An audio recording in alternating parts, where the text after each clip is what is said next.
In this video, I'll be showing you how to change your Gmail password. It's a very simple method, so if you find this video helpful, be sure to drop a like and subscribe. What you want to go ahead and do is just go to your browser of choice. So I'm going to be using Google Chrome for this, but you can use Safari if you want to as well. Just make sure you're signed into your Google account. Now, once you're here, on the top right, go ahead and click on your profile icon. Then just go to manage your Google account, which is the very first option at the top.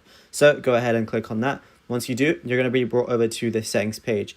You want to scroll over, you're going to see a lot of different options on the top. Just go over to security next to data and privacy. Now, once you're here, you're going to see a lot of different things, but all you want to do is scroll down until you see password. Right now it's at the bottom for me. So just go ahead and click on password right there.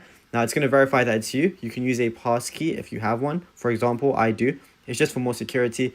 And then once it verifies that it's you, it's going to show you that you're going to be able to make a new password. It says choose a strong password and don't reuse it for other accounts. You may be signed out of your account on some devices, and then it says learn more about where you'll stay signed in. Then you just got to make a password and then confirm it by typing it in again.